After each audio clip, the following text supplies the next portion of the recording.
Warm welcome, everyone, to Asian Development Bank's webinar on innovative agri-finance products to help address food security in ADB's developing member countries. So this is a joint event organized by ADB's Environment Thematic Group and the Office of the General Counsel's Law and Policy Reform Program. We are extremely grateful for your interest in this topic, and thank you for joining us today. I am Christina Peck, Principal Counsel and manager of the ADB Law and Policy Reform team. I will be your MC. So we have a rich program. The webinar will be about 75 minutes, including 15-minute presentation, followed by panel discussion for 40 minutes and 15 minutes for Q&A. Just a quick housekeeping before we proceed to our program. This is a Zoom webinar format given the large number of registered participants. So do type in your questions in the Q&A chat box and we will address them during the last 15 minutes. So now it's a great privilege for me to introduce you to General Counsel of the Asian Development Bank, Thomas Clark, to make opening remarks. He's a great supporter of our law and policy reform program and understands the importance of bringing together finance, our collective knowledge and partnerships for inclusive and sustainable development. Tom, the floor is yours. Good morning, everyone, and good morning. Thank you very much for that introduction, Christina. And really, I should thank you for the great support of the LPR team and the great One ADB working relationships that we have to drive programs like this. I want to extend Christina's welcome to this webinar on innovative agri-finance products. And it's so important and timely, I think, to be doing this event. Because of all of the challenges that we'll talk about in a little bit. And I really want to welcome this esteemed panel of experts to discuss the growing crisis that we have in ADB's developing member countries, as well as other parts of the world. Now, just to set the context a little bit for this webinar, food insecurity, as we all know, is rising due to the current convergence of issues that are causing increased stress on food availability and access.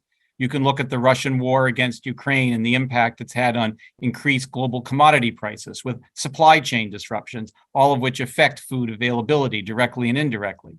There's climate change, of course, which increasingly with severe weather events are reducing crop yields and affecting food availability and stability.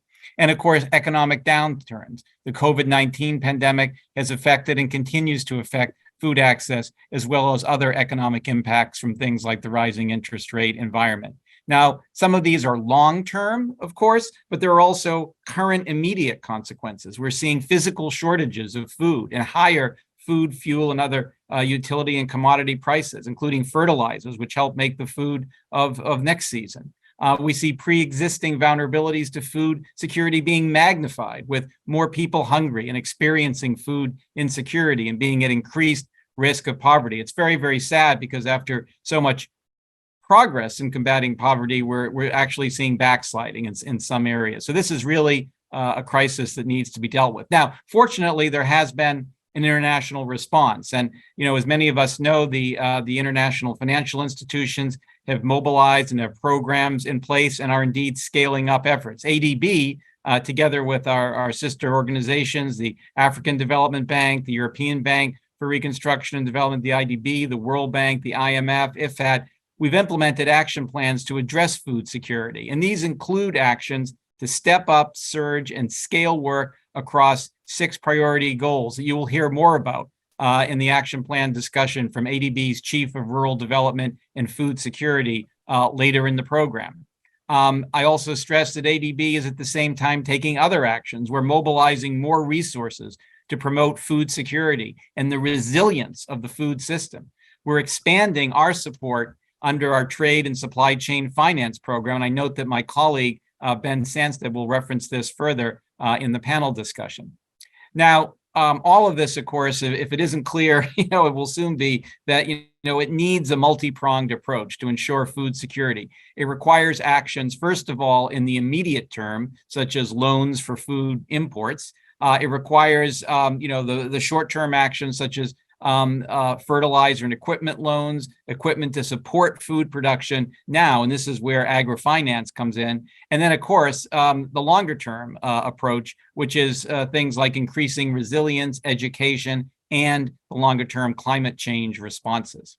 Now, there are a number of topics that we're going to focus on this morning. I think, the main focus here in agri-finance is really critical because yield creation, food yield creation needs finance. Agri-finance is really about helping farmers to make investments that will increase yields. This is critical for food security and for increasing the global food supply.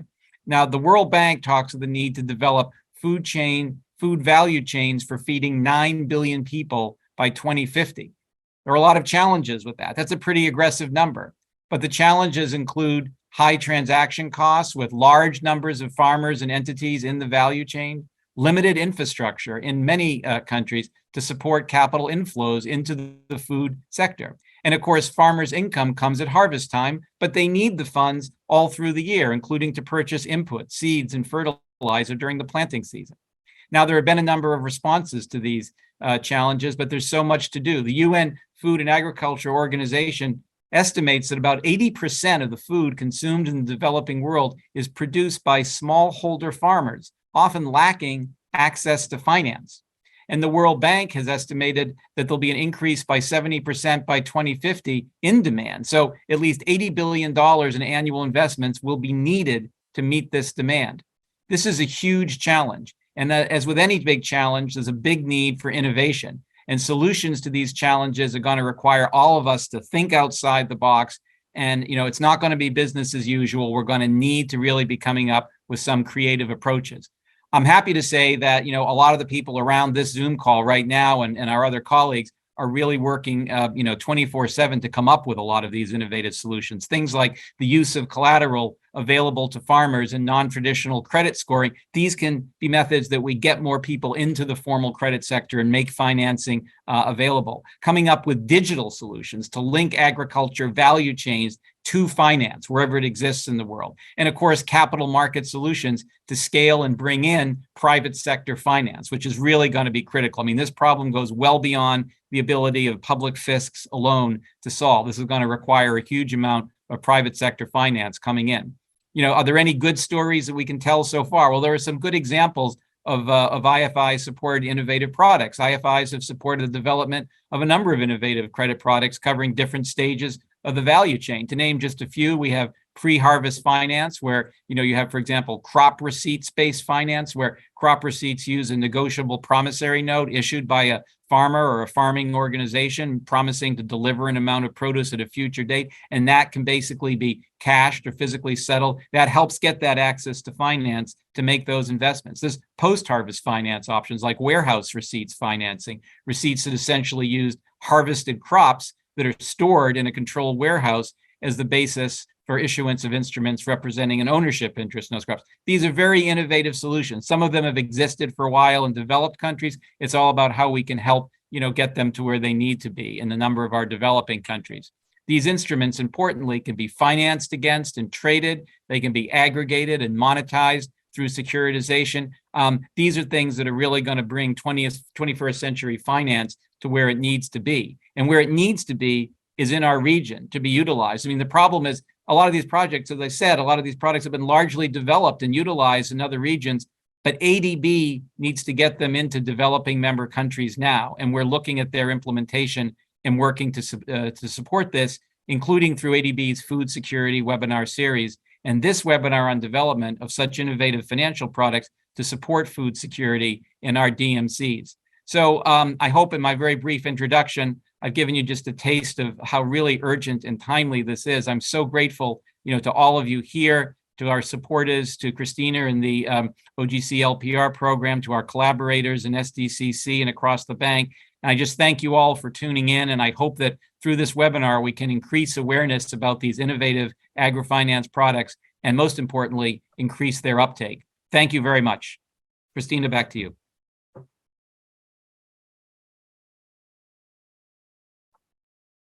Thank you for your thoughtful comments, Tom. There's so much potential for our member countries. Now we will move to a presentation by Marek Dubovec. He's the Director of Law Reform Programs at the International Law Institute based in Washington, D.C. Marek's presentation will provide us with the value of background knowledge before we move on to panel discussions. And I'm really looking forward to his presentation because we learned so much from Marek, who is a treasure trove of knowledge about access to finance products and legal instruments. Marek? Thank you very much, Christina, and thank you, Tom. This has been a long time in the making, and we very much appreciate all your efforts you have put into this webinar. And now it's coming to life, and it's great to see so many people connected to it. I have not coordinated anything with Tom, but his intervention sounded like an executive summary of what I'm going to say, essentially elaborating on all of those issues that he has mentioned during his excellent remarks, touching on all the critical points that are relevant to food security and how access to credit facilitates or alleviates problems with food security. So my presentation essentially provides a bit more background, building on what Tom has said in his remarks, both in terms of food security, what other international organizations have been doing, and then also describe some of ongoing projects at international organizations to build enabling legal and regulatory frameworks that have to some extent already facilitated some actual transactions that we will hear more about in the panel discussion. So I'd like you to move the slide. Next, please. So the first two slides are just a basic background as to some of these issues and how international organizations such as the World Bank, Food Agriculture Organization, and United Nations Commission on Trade and Development, how they have looked at food security and considered it in the broader context of some of the key issues that we all collectively should look at and provide some solutions to.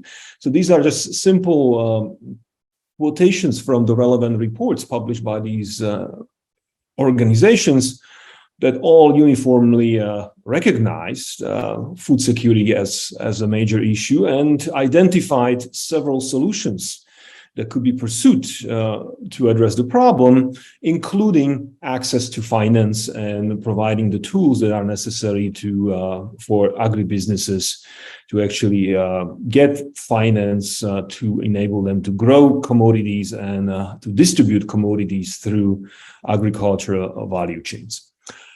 Next, please. So here's a summary of some of the reports that have been published, or quotations from the reports published by the ADB itself, recognizing, again, food security initiatives and the role of rural finance or agricultural finance within this broader context of food security initiatives. Both, as Tom mentioned, pre-harvest tools facilitating the entry of a commodity into an agriculture value chain, as well as its post-harvest storage that facilitates or addresses several risks, including obtaining a higher price, as well as collateralization of the commodity while it sits in a warehouse and reducing any post-harvest losses. So this is not a new topic for international organizations as well as ADB in terms of facilitating these kinds of processes. Next. Here are just some statistical information to support the general statements that we have been making about food security and the role of access to credit in this broader context. As we all know, access to finance remains a big obstacle, particularly after or during the pandemic, which has worsened the situation. So some of these statistics might have been slightly outdated as they were published before COVID. Agriculture SMEs from the broader subset of businesses that are SMEs face particular challenges as their collateral growing crop has more risks than other types of assets such as receivables or intellectual property, where, for instance, there is no concern with being able to repossess the asset and quickly dispose of it after default. And there are also gaps in terms of facilitating export-import finance, as ADB itself found that there is 1.6 trillion global trade finance gap that enables producers to connect to global supply and value chains and move commodities around the world. Next, please. So here are some of the tools that we have been developed recently, particularly from the regulatory and legislative sphere, that should or have been designed to alleviate some of these challenges. I don't need to go through the individual instruments listed on this website, well, on this slide, but they include legislative tools both to facilitate pre-harvest crop growing financing, such as the model on secure transactions, as well as some of the post-harvest financing that Phil Welling from UniDroit will then describe in more detail. There are ongoing projects, so we're in the midst of two important projects to facilitate financing of commodities in warehouses, as well as their sale that generates receivables, particularly the model law on factoring. And in fact, the United States proposed a new topic for the agenda of UniDroit for its 2023 through 2025 work program to produce an agricultural legal financing guide. Because at times we find ourselves amidst of all these international instruments, but it may be somewhat challenging for a local stakeholder and legislator to realize which of these instruments facilitates which type of agricultural financing, and if more than one instrument applies, how to put coherently the two instruments together and implement them in a coherent fashion so that it works very well with the local legislation. Next, please. Again, we have a number of international guides on agri-finance. As I have purposely noted the dates of those, the dates of publication. So all of them have been were published before COVID, and they deal with different aspects of agricultural financing, whether with crop receipts, formation of agricultural businesses, agricultural lending in more general, or agricultural value chain financing, which, as you can see from 2010, that was one of the reasons why the United States government proposed this new project at UniDroit to bring together all these international relevant standards, as well as update all this knowledge in terms of technology that has evolved significantly since 2010, as well as practices. But these still remain a very useful background tools and information for those who are interested in this subject. Next, please. This is just a collection of relevant tools, access to credit products or tools that facilitate financing for agribusinesses, going clockwise, ordinary secure transactions, loans that are given to a farmer to facilitate a growing process for the commodity. As we will hear more during the panel discussion, there are all kinds of technological infrastructures that are connected to agricultural markets, such as exchanges for agricultural contracts, forward contracts, but also for electronic warehouse receipts, as well as any derivatives that relate to establishing of prices for commodities, as well as some other related instruments that not only finance the commodity itself, but finance or provide leasing opportunities to farmers to obtain, for instance, new equipment. And we have standards, international standards, whether existing or emerging, for all of these types of credit products. So as I said a few minutes ago, it's very important that the local stakeholder understands which of these international standards facilitates which of those transactions they want to promote. Next, please. So as I just mentioned, there are many links among these credit products and individual stages in a transaction, particularly within agriculture value chain. So there is a great need for the type of expertise that looks at these individual components of the system holistically and understands how the individual pieces work together. As we have seen in many economies or jurisdictions, enactment of a particular law, but it hasn't achieved much as the other pieces of the system have not been attuned to that law and have not been modernized. Next, please. So this brings us to the final part of the presentation that provides a bit more detail on these agriculture value/supply chain products that Tom mentioned in his introductory remarks, particularly pre-harvest finance and post-harvest finance.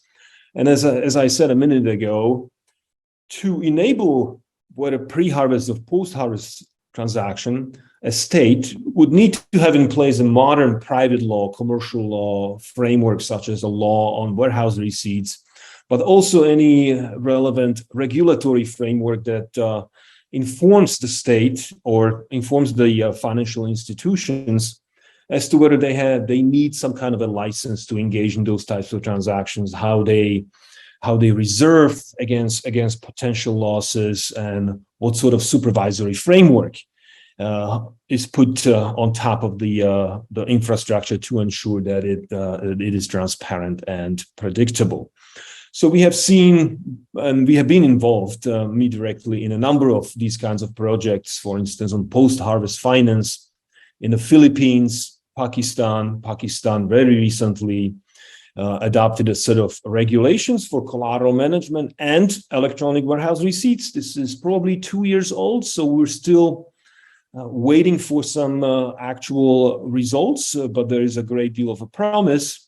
I was actually also involved in the Philippines warehouse receipts law. Well, it didn't become a law yet, but it was a warehouse receipts bill and a project in 2017, 2018. Unfortunately, during COVID, not much has progressed. For instance, the particular problem in the Philippines is that they do have a law, but the law was enacted in the 1930s. So it reflects some of the practices that existed at the time.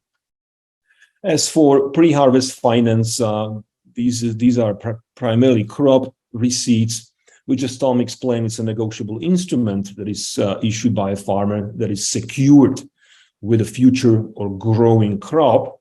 And the attraction of crop receipts and warehouse receipts is that there is an instrument that the financial institution either decides to maintain or can trade in secondary markets, as there are exchanges for crop receipts, such as in Brazil, but there are also many platforms or exchanges for warehouse receipts that Lamon will describe in more detail in his presentation. Next, please.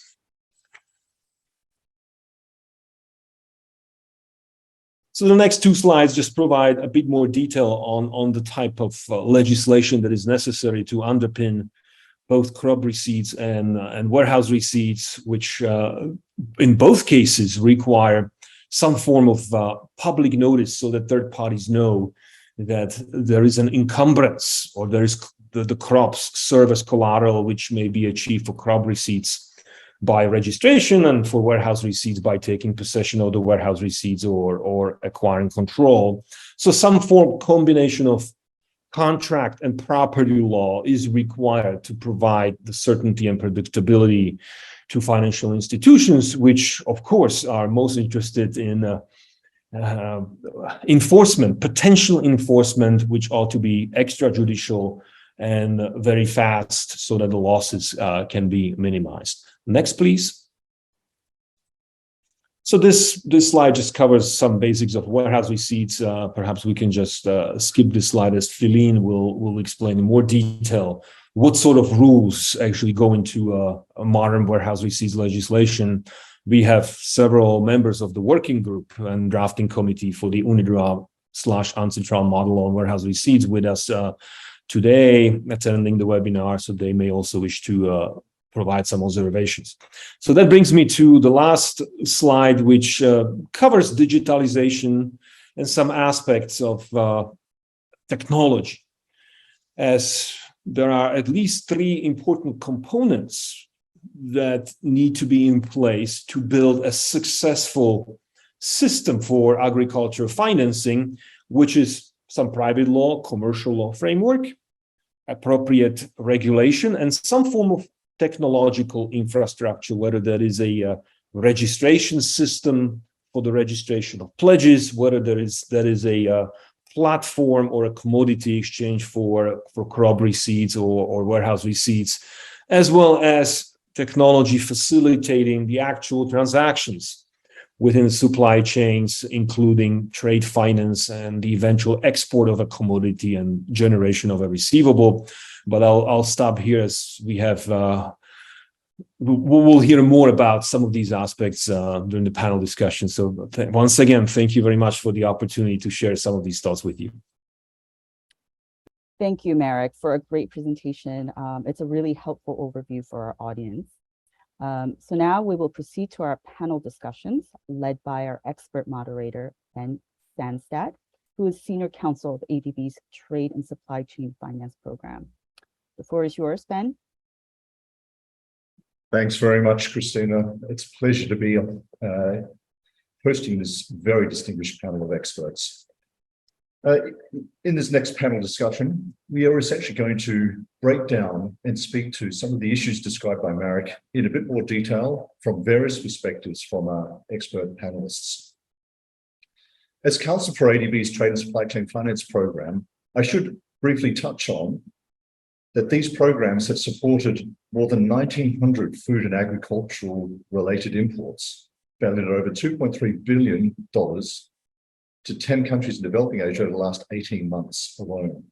And whilst this support is being increased, we are boosting risk limits for food imports by $300 million, which, when you combine it with co-financing, relates to an extra $500 million available to support food imports in the region. However, an issue of this magnitude requires a multi-pronged response, as Tom alluded to in his opening remarks. And this includes ensuring it's available to all segments of the market. Access to the global trade markets often is an issue for small to medium-sized enterprises, an issue also touched on by Marek.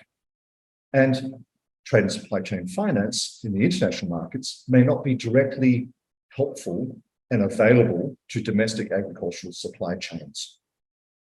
So we'd like to start with this access to finance issue, which is critical for a functioning agricultural sector. I'd like to ask Mr. Jairus Ferrer, who is CEO of iFarms Incorporated Philippines. Jairus, I'd like to ask you to speak to the issues in accessing finance. Particularly, is this an issue pre-harvest? Is it an issue post-harvest? Is it an issue throughout the cycle? What, from your perspective, is needed to address these issues for small farmers? Okay. Over to you, Jairus. All right. Thank you, Benjamin. Allow me to share my slides, if that's okay.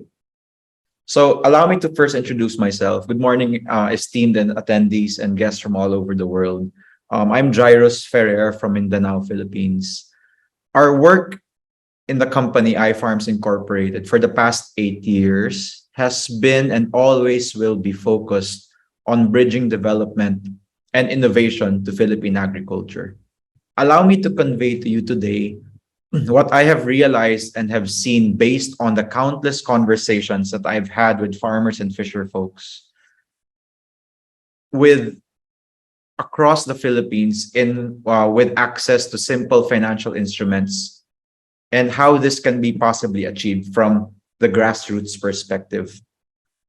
But first, allow me to picture out the landscape of where I'm coming from, and hopefully this sparks conversation and for all of us here to reconsider and redefine law and policy. To simplify, farmers and fisher folks need simplified access to finance to be able to acquire simple everyday solutions that allows them to efficiently and effectively work on their family's basic needs and ultimately contributing to food security for both their barangay, which is a small community in the Philippines, all the way to the urban needs as well. Both rural and urban have to have a certain way of working together. But the more that I converse with them, most of them are either unbanked or have an informal way of participating in an exchange, which we are all aware of. But I would like to raise the following questions to hopefully spark a conversation with all of us here. The first is, how do we simplify? How do we create solutions that leverages first on the first type of capital that ever existed, which is human capital, right? What kind of development projects do we introduce to communities that spark and trade, in which their natural, biodiverse, and rich resources becomes their leverage to begin building up on their financial records, which later on can translate to being part of a more formal economy? One example of which is this picture that I have here. This is a community in Maguindanao, within the region of the southern Philippines, where they said that they actually produce their own food. However, the most basic thing of transferring water from source to their gardens for food security, for their personal needs, then selling the excess to the local market, they have limited access to these types of basic water systems. And I start to ask them, how come you have a challenge? Because they don't have much financial instruments in their community, where a lot of them go to the informal lenders. But at the same time, you would notice as a community, they have something to offer to the local economy, and they begin to either exchange in small quantities, then starts to increase as they progress. Now, this is another example that I have here. This is an existing infrastructure in a rural community in the marshland. This was just taken yesterday in one of my trips, and I started to engage with the local community of freshwater farmers. And one of their challenges is, they say that they produce about 1 to 1.5 tons per day of fresh fish, but at the same time, access to tools and equipment to be a catalyst of efficiency and effectivity on preserving their goods to bring it from point A to point V across the value chain is very limited. So the question again is, how do we leverage on these existing infrastructure and these existing communities? Next is, I see that most of these communities have the most basic thing today, mobile phones, and they are already digital savvy and digital literate. So now, how do we now simplify the communication of how to use these tools to be inclusive in a financial institution? Last two slides. This is an actual innovation that we are currently working on, which is a solar mobile ice machine. How are we using this tool to be able to capture records and data for communities to be able to begin recording and be included in the financial institution? This solar mobile ice machine has a data capture, and from our study, for every kilo of ice is equal to 1 kilo of fish.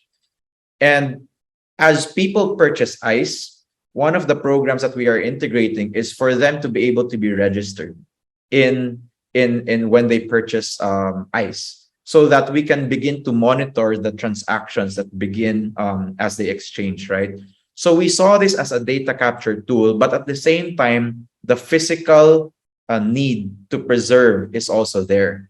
So maybe we can craft policy that allows them to collectively have access to these types of technologies and tools, and bring it to communities that have very basic or close to none infrastructure development, which is basic road, electricity, and water, right? So having this basic innovation in the community can spark financial activity. And lastly, this is an ideal financial service for the agricultural sector. You know, we believe that there is a lot of activity in the grassroots, but the question is, how are they allowed to participate, and how are they allowed to build credit score that for financial institutions to have a basis on, for them to be credit worthy? So if you can take a screenshot of this framework that I've created many years ago, maybe this is the proper forum to really bring this up.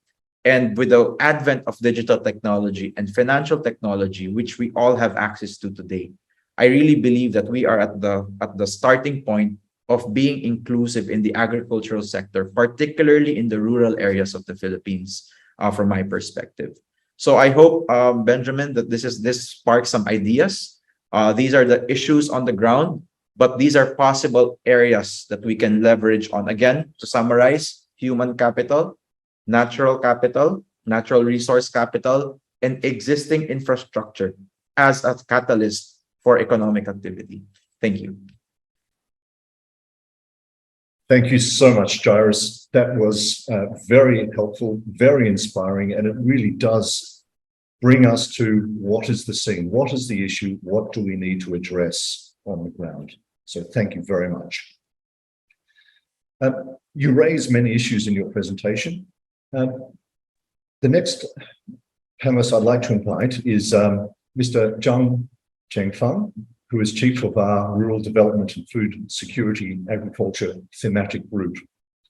And Mr. Zhang, food insecurity and access to finance are not necessarily new concepts for international finance, financial institutions. Many have programs in existence already. But with the convergence of issues that Tom alluded to, accelerating the need for an international response, could you please provide an overview of the enhanced IFI response, the priority goals, and what we can expect to see in the short and medium terms? Thank you. Thank you so much. Can you see my slide on the screen? Yes, we can. Yeah, thank you so much. Thank you, Tom, with your great leadership, and of course, Ben and also Christina organized this very timely session, and also I invite the SDCC on these discussions. Probably let me use a few slides discuss about why this time the FI take really quick actions, and also the perspective from one of the MDBs. I probably started with what the difference between this ongoing food crisis with the last financial crisis. This food crisis, as you can see from this slide, is quite unique. It's an unusual confluence of the 5 key challenges, including the Russia invasion of the Ukraine, trigger the market panic and reduces the fertilizer supply and also waste supply. But more importantly, the climate change and then pandemic disruptions, and also the fossil fuel price rise, and also introduces speculation on the biofuel production. And at the same time, there's a financial instability. So while these 5 dimensions come together, trigger this food crisis, we can say the next few years, very likely they are still very difficult, considering the prolonged Ukraine war, and also impact of climate change, particularly this year. You can see the heat wave in India, droughts in Yangtze, and also the floods in Pakistan.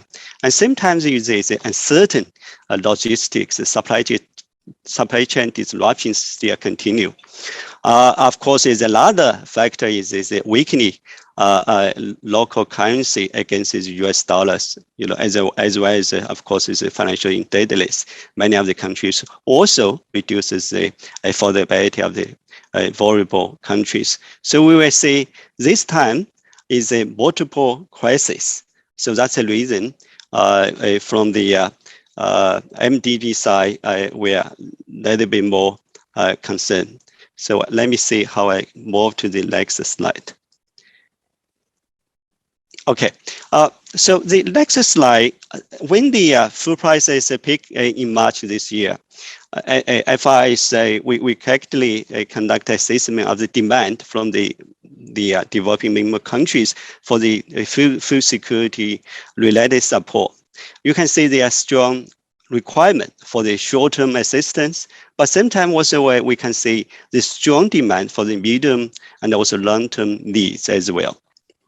So demand for the support, you can see from this chart, include the food assistance programs, food production support, of course, is the fertilizer shortage mitigations, agro-logistics support, and at the same time, also the climate smart agriculture as well. So with this, in May, FI, one of the, the World Bank, ADB, IFA, African Development Bank, European Investment Bank, we get together, we quickly formulate the action plan. As Tom mentioned in the opening remarks, number of the key goals included in this action plan: supporting the vulnerable people, promoting the open trade, mitigating climate change, mitigating the fertilizer shortage, and supporting the small farmer food productions, and most importantly, invest in the climate resilient agriculture. And we also agree to take a coherent and coordinate actions to address the food crisis. So probably take 2 minutes quickly to go through what the ADB is doing. One is, of course, is from the from the short-term perspective. 4 things I want to highlight here. One is that ADB responds very quickly to support the DMCs, particularly for those countries most vulnerable. In Sri Lanka, ADB repurposing around the $250 million to support the social protection crisis. In Afghanistan, we've also repurposing about the $200 million, working with our partner organizations, particularly the WFP, to address the severe food insecurity through the emergency food assistance, and also the particularly for the cash for working programs. And then I want to highlight one thing very closely related to what we discussed today, a number of the key actions adopted by my colleagues in the PSOD. One is the trade and supply financing. We are mobilized $350 million as support the 2,800 SMEs. 2 is a direct agribusiness lending. I mobilized $230 million, targeting about 300,000 small farmers in the 15 DMCs. And then we also mobilized about the $140 million to support the 1.4 million farmers and the rural community. And also in our PSOD colleagues, with the PSOD colleagues efforts, we mobilized $100 million to quickly support the financial institutions for the micro and small medium enterprises. One of the agro-financing products discussed today, which to some extent already adopted through the PSOD operations. And finally, I want to quickly share, of course, is a ADB strengthening our countercyclical support facility. We call it the CSF to provide a fast disbursing financing to a number of the DMCs to mitigate the impact of major shocks. The CSF for the Mongolia has been approved, and then the CSF for Kyrgyz, Pakistan, Tajikistan, Uzbekistan are currently under preparation. One of them will be approval in 2022. Of course, ADB also take actions mitigate the fertilizer shortage, particularly supporting a procurement of a fertilizer for a number of the countries, including the Sri Lanka, and also increase the efforts to improve the efficiency of the fertilizer usage, and they also promote this organic fertilizer utilization. Probably take this slide to quickly say the medium and the long-term response is very essential. The key focus of the ADB responses to for this for addressing the food security is to protect the region's natural resources from the climate change impact, and also the biodiversity loss, particularly associated with the natural capital. You can see last 20 years soil degradation, freshwater pollution, marine ecosystem degradation, while then also reduce the agricultural productivity. So ADB is going to adopt 3 key measures, build up the food system resilience. Of course, the first one, we have the strong pipeline to support the climate smart agriculture. We're going to continue promote the digitalization agricultural value chain. And lastly is a nature-based solution to create future food system that can be stronger and also more sustainable. And the ADB is now processing and developing an innovative natural capital financing facility with a number of the partner organizations, including the IFA, Stanford University, and C. We try to mobilize natural capital investments to build a better food system as well as promote this more balanced debt structure for Asia Pacific. But probably let me just pause here, and I wish you have an opportunity to further discuss in the open discussions. Thank you so much, Ben. Thank you very much, Kang. That was great to hear. It's great to hear the breadth of response that ADB and the other IFIs are looking to implement and are implementing. And your point about further discussion in Q&A, I should remind all participants, please feel free to use the Q&A function to submit questions for the panelists in the Q&A section later. Now, let's turn to the linkage effectively between an IFI and the global support and the influx of capital to address some of the issues that Jairus raised in the first presentation. How do we link the two? There are obviously many requirements for a successful implementation of innovative financing to really target natural capital and provide meaningful support to farmers. I'd like to introduce Mr. Lamont Rutten, Chief Executive Officer of the Kingdom of Saudi Arabia Mining Exchange. Lamont, would you please provide an overview of the infrastructure required to draw this together and to affect these innovative financing products? Thank you.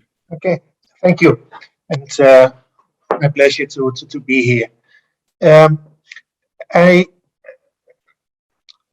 Warehouse receipt finance is a very powerful instrument. And it has been used for a long time. And I think it's useful here also to say that it has been used specifically for food security purposes in the past. The first big government-driven warehouse receipt finance program was in France in the mid-19th century. And it was a direct response to the Paris Commune, rebellion against the French state, driven by rising food prices. And the food prices were rising because there was not enough money going to farming. So the French government developed the first big organized warehouse receipt finance, enabling farmers to get finance for goods that they put into government managed warehouses. As a direct answer to this food crisis that was creating big problems, political problems for the French government. And you can see nowadays, for example, in Pakistan, the central bank is really promoting warehouse receipt finance for exactly those same reasons, to make sure that people in the cities will have access to affordable foods. Now, you can see already in that French example that you need not just physical infrastructure, but also organizational infrastructure. Now, I've worked on warehouse receipt finance in dozens of countries, and maybe there are 1 or 2 countries where physical infrastructure really is the problem. Many countries have enough warehouses. They are often built, donor financed, government financed in the 1960s, 1970s. The problem is the way they are managed. They're not managed in the way that they can give comfort to bankers, to financiers. So what you really need to be able to do is to wrap those physical pieces of infrastructure into institutional supports. And there are different bits that you need. Now, this is not a black and white issue. It is not that you can do nothing and then you put something in place and then you can do everything. It's really incremental. The better your laws and regulations become, the more you can do. The better your supporting agencies become, the more you can do. Whereas the seed finance is, I mean, it exists probably in most countries at some level, in import and export ports, in bonded warehouses. If you have high value crops like coffee or cocoa, or you have imported fertilizers, you can probably get warehouse and seed finance up to the level of the port of import or export. But if you want to bring it further down into the countryside, closer to the farmers, you need these supporting institutions. Now, there are countries that are big enough to be able to have commodity exchanges, and that is really the most powerful supporting institution. I think the most successful development of warehouse and seed finance over the past 2 decades has been in past decade really has been in India, where the new commodity exchanges came up. And the two main exchanges both created their own collateral management companies, basically to facilitate the business of the commodity exchange. In India, for example, the exchange I managed set up a big collateral management company called NBHC, which now manages 9,000 warehouses. And the approach that they use is so powerful that individual farmers can come with a bag of pulses, for example, on the back of their bicycle, deposit it in the warehouse, and receive warehouse and seed finance without entering into a bank, without having to bribe any bank official. It's basically direct asset conversion. Here's the bag of pulses, put it in a warehouse, there's the finance. Very powerful. But not all countries are big enough for commodity exchanges to really act as incubator. And there you really need what they call collateral management agencies. Collateral management agencies are very asset light. They don't own the warehouses, they manage the warehouses. So they have processes, procedures, and nowadays they have a lot of technology. Technology is your friend. A lot of things that were really very difficult when I started with warehouse seed finance 35 years ago are now really very easy because you can have the Internet of Things, you have mobile phones. Life has become a lot easier for collateral managers, but they still need to get started. Now, to get started, what they need really is basically demand, and that demand has to come from financiers. Still, unfortunately, mostly banks. Hopefully, it will be more and more fintechs. What I tell bankers is to adopt a commodity. I mean, pick a commodity that's important in your country, and find a way to finance it using warehouse and seed finance,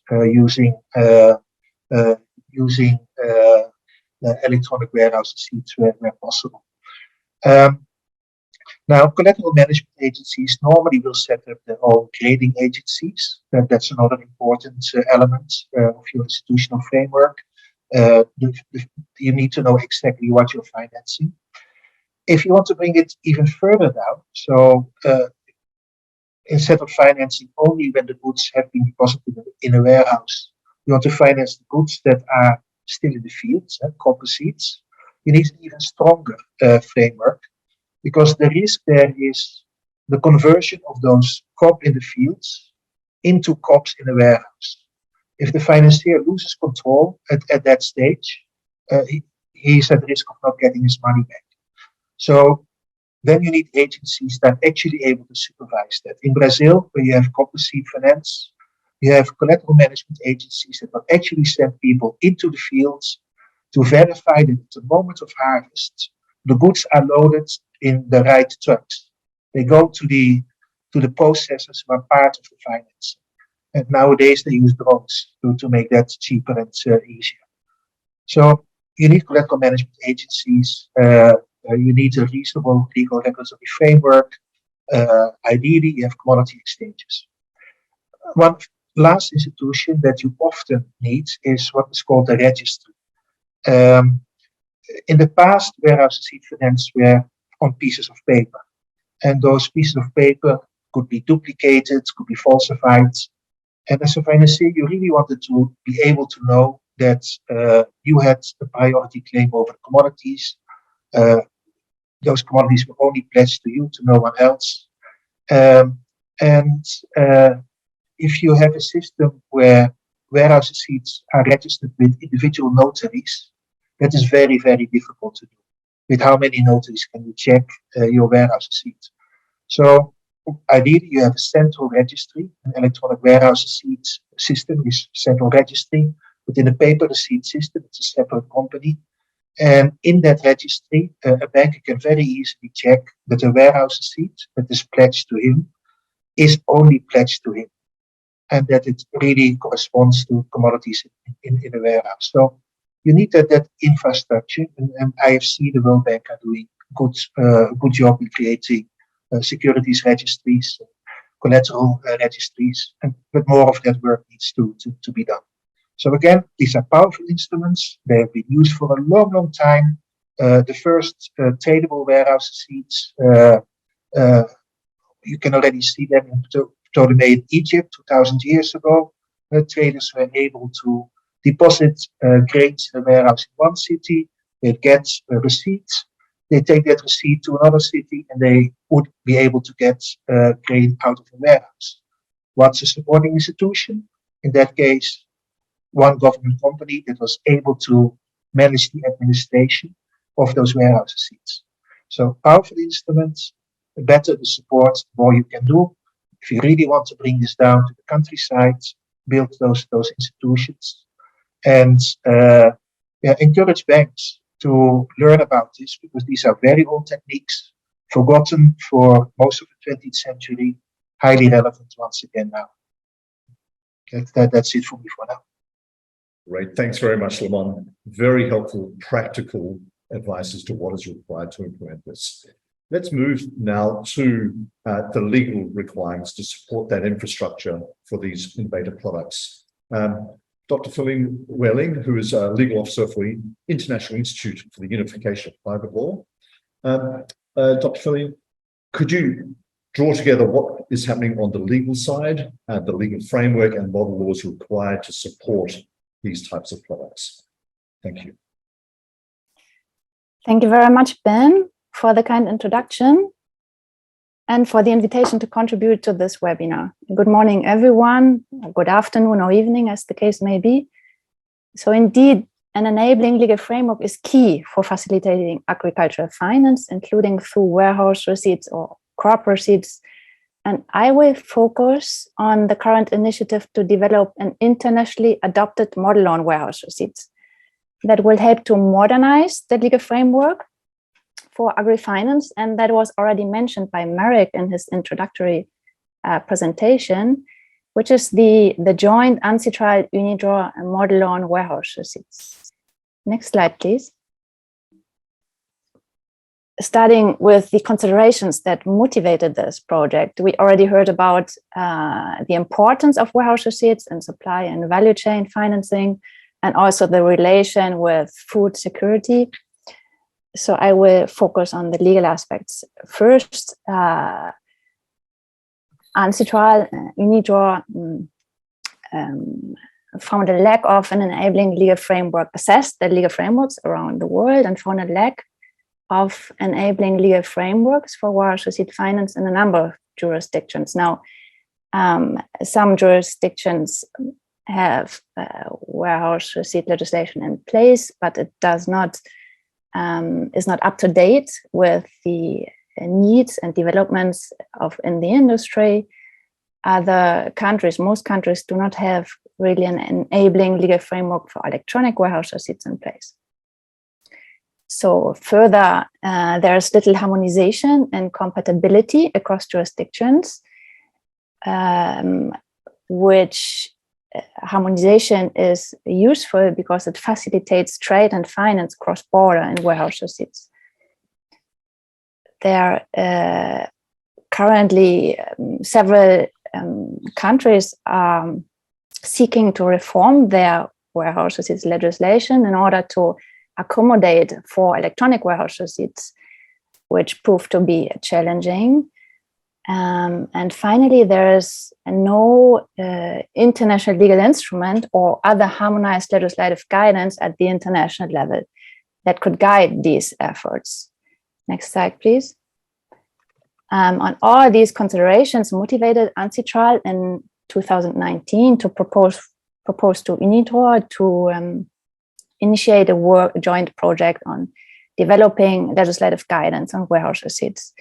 Now, both organizations first invited a multidisciplinary group of experts to assess the feasibility and potential benefits of such a project, which was then, upon confirmation of feasibility and benefits, included in both organizations' work programs for 2020 to 2022 as a high priority project. And since a working group of 12 leading experts was established, that these experts represent all major legal traditions and geographical regions, and they are joined by over 20 observers, including IFC, FAO, UNCTAD, OAS, and public and private sector stakeholders as observers, all of them jointly contributing to this effort to develop an international model law. And the current status is the working group developed most chapters and will be presenting a first comprehensive draft in December this year. Next slide, please. So the objectives of this project, I'd say the objective is twofold. The model law should provide guidance for legislative reform in order to help to modernize national legislation on the one hand, on the other hand, to increase international harmonization between national laws in this field. So under this project, two texts will be developed. The first one is the model law. So when I refer to model law, I mean the set of black letter rules on the private law aspects of warehouse receipts. This is what you would, once implemented into national legislation, find as a parliamentary level law, so primary legislation. This shall be and will be consistent with relevant international instruments, in particular the UNCITRAL model laws on electronic transferable records and on secure transactions.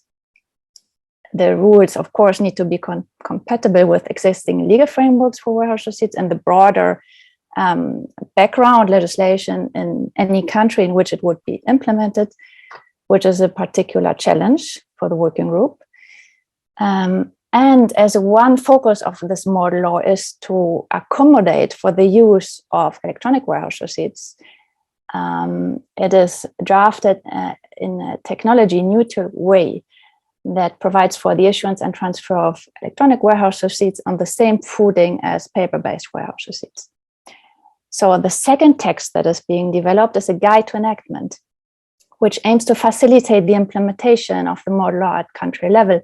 It will, on the one hand, contain commentary and illustrations on how these provisions operate, how they would be applied. But importantly, it will also provide guidance for drafting implementing subsidiary legislation, which is, especially in such a field like warehouse receipts or electronic warehouse receipts, very important to make the law operational at the domestic level. Next slide, please. So we saw, or let's take a closer look at the scope of the future model law. You can see the various aspects that will be addressed. The scope, of course, the legal status. I already said that the model law will contemplate both paper-based and electronic warehouse receipts. The form of receipts, it will accommodate both a single and dual format of receipts that are used roughly split in 50-50 around the world. So it will set out content requirements, contractual rights and obligations of the parties as far as they are required by the instrument, the receipt itself. It will also contain provisions on the registration of receipts upon their issuance. Next, please.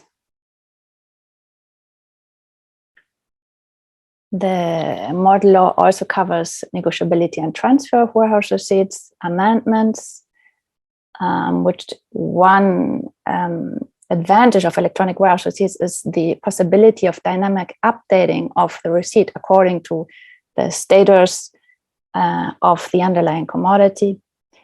It will address substitution and removal of goods from the warehouse and, to a limited extent, aspects concerning creation and third-party effectiveness of security rights.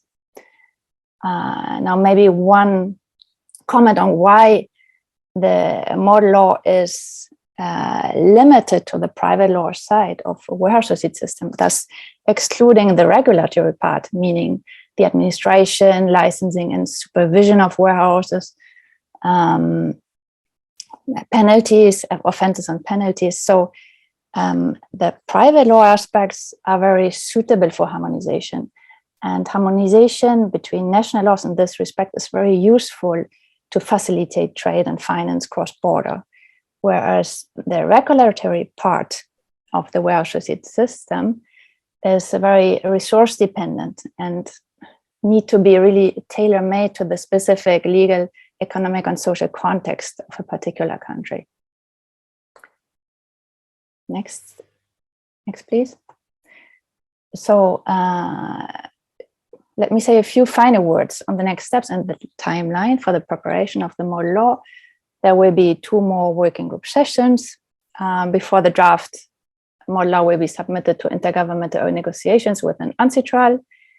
And the final model law and guide to enactment shall be adopted by both organizations in 2024. And as to the timeline to implement the model law, which was part of Ben's question, meaning the implementation into a country's domestic legislation, this will be in the hands of any country seeking to implement the model law. So the model law and guide to enactment together will be a very useful and practical tool, providing all essential guidance for the implementation. But of course, countries may also seek additional technical assistance to help with the implementation of these instruments and possibly tailor-made them to their specific country context. So this brings me to the end of my presentation. Thank you all for your attention. I'd be happy to take any questions you may have. Thank you. Back to you, Ben. Great. Thanks very much, Feline. That was very helpful, very clear, and very relevant. I'm going to now ask and introduce Ms. Manohari Gunawardena, who is our Senior Financial Sector Specialist for our South Asia Regional Department. And we're going to ask Manohari, could you please draw this all together? There's a lot of information that's been provided, and it sounds a little, in a sense, overwhelming as to what we need to do. But you have direct and relevant experience from actually drawing it all together, having implemented warehouse receipts in Bhutan. Could you take us through that, please? Thank you, Ben. Good afternoon, good morning, as the case may be, to everyone. And thank you, Christina and Benjamin, for this opportunity. Let me take a step back and explain what we did in Bhutan. I think all the previous presenters talked about access to finance, particularly to the SME sector, and within the SME sector to the agriculture sector. That's an important observation. And the second important fact is digitalization in finance. So digitalization in finance, access to finance, all speak about financial inclusion. So the work that we did in Bhutan in developing financial markets had one pillar, which was financial inclusion. As some of you may know, Bhutan is a highly agricultural country. They have mountainous regions, which make it very conducive to grow a variety of cash crops. What we did in Bhutan was to introduce the concept of warehouse receipt financing. The next step of this intervention would, of course, be to design and implement a pilot, which we hope to do in the next, let's say, several months after our engagement with the government. But let me just elaborate on what we did. Digitalization, access to finance, and of course, a conducive legal structure. These were three things that actually underpinned our intervention. The study that we did highlighted the areas in the existing legal structure in Bhutan, which needed to be amended in order to have rules and regulations around warehouse receipt financing, to introduce warehouse receipt financing in Bhutan. There is some kind of financing available for farmers in Bhutan, and this is mainly pre-harvest. So there are three stakeholders in Bhutan. One is the Bhutan Finance Development Corporation. Other one is the Food Corporation of Bhutan. And of course, there is another financial institution called the Cottage and Small Industries Bank. These three institutions together provide pre-harvest financing in Bhutan. The Food Corporation of Bhutan possesses warehousing facilities. So what the Food Corporation of Bhutan does is to give space to the farmers, whether their crop is potato or cardamoms, only actually those two crops, the fruits, the apples and the other fruits do not have any warehouse facilities in Bhutan. So the farmers use FCB's facilities, and the FCB supports them through an auction process to sell their produce. I would say during our study, during our work in the communities with Bhutan, we discovered that potato and cardamom farmers are generally able to sell their harvest. When it comes to the fruit farmers, they don't have access to warehousing facilities, so they really need to sell the produce in the marketplace. And if they can't sell it, well, it perishes because there is no post-harvest financing available to them, no warehousing facilities. So where do we go from there? We studied the legal structure to introduce warehouse receipt financing, and we also looked at the credit culture in the financial institutions of Bhutan, other than the Bhutan Finance Development Corporation and the Cottage and Small Industries Bank. The private sector financial institutions were not providing any direct financing or any other financial instrument to these farmers. So warehouse receipt financing is a must as far as we are concerned from a financial markets development perspective. It is mandatory that such an instrument should be introduced. In addition to the instrument and building a conducive legal structure to introduce that instrument, and in this context, I listened to the previous presenter who talked about the ongoing work in the international law. We are very happy to hear that, because I think even when we did the study, we looked at the gaps between the Bhutan's existing legislation versus what is international best practice. And if there are going to be any other developments, I think that would be well taken in when we alter the law, when we help to alter the law in Bhutan. In terms of doing a pilot, the other thing that we engaged and did was capacity building. In Bhutan's private sector financial institutions, as well as the Royal Monetary Authority of Bhutan, the understanding of post-harvest financing, the understanding of warehouse receipt financing needed to be upscaled and built. So we have engaged in capacity building. Of course, it's an ongoing process. In addition to the instrument and the knowledge and the legal structures, what is important is the digitalization, the introduction of an electronic registration system for this warehouse receipt financing. And when we had the capacity building sessions with the financial institutions in particular, this was one of the reasons why financial institutions were reluctant to actually provide post-harvest financing, even using an instrument, because it's not digitalized. So it goes without saying, and Bhutan is very new to warehouse visit financing. So it's an ideal opportunity for us to bring in the digitalization as well as the legal structures, help to bring the legal structures to facilitate warehouse visit financing. In terms of financial inclusion, this is going to be a game changer for Bhutan if we successfully implement the pilot, and then we are able to develop the product so that Royal Monetary Authority is able to issue the rules and regulations around warehouse visit financing and obtain financing using that instrument from not only the government sector financial institutions, but the private sector financial institutions. I'm going to stop there. And if there are any questions, I would be happy to take them. Thank you very much. Thank you so much, Manahari. That was inspiring for you to draw it all together with an example of what can be done in this space. And conscious of time, we're going to conclude the panel session with a quick question of each of the panelists. Could you please provide a brief concluding remark, perhaps an action that we can all be aware of to implement or try and implement to take forward in working towards implementation of solutions to financing agri-finance? Perhaps first, Jairus.